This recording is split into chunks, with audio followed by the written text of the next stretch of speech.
உப்பை தின்றால் சப்பாத்தியா சாப்பிட முடியும், தண்ணீரைத்தான் குடிக்க வேண்டும் என திமுக தலைவர் ஸ்டாலினுக்கு தாவேக பதிலடி கொடுத்துள்ளது. முதலமைச்சர் விஜய் குறித்து அவதூறாக பேசியதாக தாவேக நிர்வாகி தொடர்ந்த வழக்கில் திமுக எம்எல்ஏ அனிதா ராதாகிருஷ்ணன் போலீசாரால் கைது செய்யப்பட்டுள்ளார். இதற்கு திமுக தலைவர் ஸ்டாலின், எதிர்க்கட்சித் தலைவர் உதயநிதி ஸ்டாலின் ஆகியோர் கடுமையான கண்டனங்களை தெரிவித்துள்ளனர். இந்நிலையில் ஸ்டாலினுக்கு தாவேக ஐடி விங் பதிலடி கொடுத்துள்ளது. இதுகுறித்து சமூக வலைதளத்தில் பொறுப்பான பதவியில் இருந்ததோடு தற்போது சட்டமன்ற உறுப்பினராகவும் இருக்கும் அனிதா ராதாகிருஷ்ணன் பொறுப்பை உணராமல் பேசியது குறித்து உயர்நீதிமன்றம் என்ன கூறியது என திமுக மற்றும் ஸ்டாலின் சாரின் செவிகளில் ஏறாமல் போனது ஏனோ?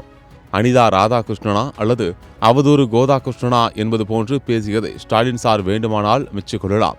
மக்கள் தீர்ப்பை மதிக்காமல் ஆட்சி அதிகாரம் இழந்த ஆத்திரத்தில் மனசாட்சி உள்ள மக்களாட்சியான நம் வெற்றி தலைவர் தமிழ்நாடு முதலமைச்சர் தலைமையிலான ஆட்சியை கவிழ்க்க தன் முன்னாள் அமைச்சரை தூண்டிவிட்ட ஸ்டாலின் சார் 2 நாளாக எங்கிருந்தார் என்று தெரியவில்லை.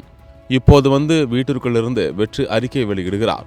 உப்பை தின்றால் சப்பாத்தியா சாப்பிட முடியும், தண்ணீரைத்தான் குடிக்க வேண்டும். மக்களை மீண்டும் ஏமாற்றும் வேளையில் ஸ்டாலின் சார் ஈடுபட்டால் இதை மறந்துவிட வேண்டாம். அரசியல் பிழைத்தோருக்கு அறம் கூட்டாக்கும். இவ்வாறு கடுமையான பதிலடி கொடுத்துள்ளது.